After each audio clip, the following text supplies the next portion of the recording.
it's finally time to add the artwork to my control deck. But before I do, I want to prep the surface to make sure it's perfectly smooth to apply my artwork.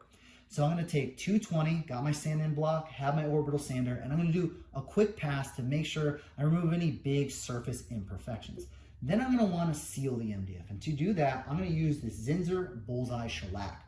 Now, this was recommended by Joe Sabo, Sabo's Arcade. He did a YouTube video about it. Go check it out.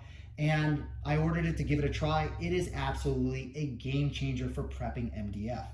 So here I have an MDF router template and I wanted to seal it and protect it. One coat of the shellac and it basically turns the surface to a sheet of glass.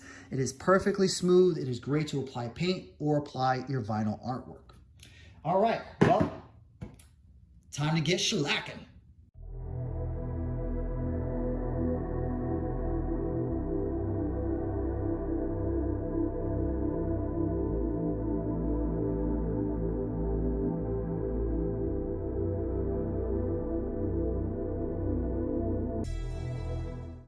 So it's been a few hours and the shellac is dry to the touch. I'm gonna let this dry overnight before I do a final sanding pass.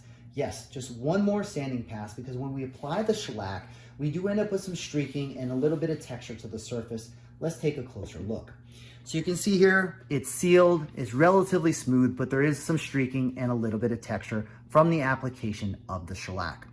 So this shellac sands amazingly well. And again, it's just gonna be a light sanding pass. I'm gonna take my 220 sanding block, 220 on my orbital sander, give a light, quick pass, and this will end up being like a piece of glass and it's perfect to go ahead and paint or apply your vinyl artwork.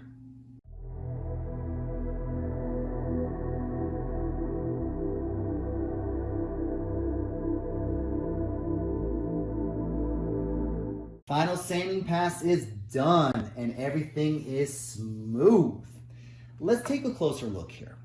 You can see how reflective the surface is. This is going to be perfect to apply paint or your vinyl artwork.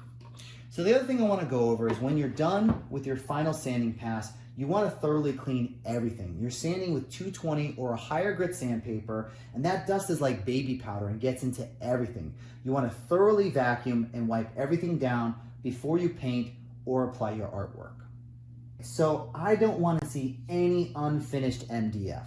If it doesn't have vinyl on it, it needs to be painted. So here I'm taking flat black paint and I painted the edges where I'm going to be putting the T-molding and this inner lip where I'm not going to be able to put vinyl and the underside of the control deck as well. So that's it. Everything's good to go. I'm ready to move on to final artwork. If you enjoyed the content, please like and subscribe. Later.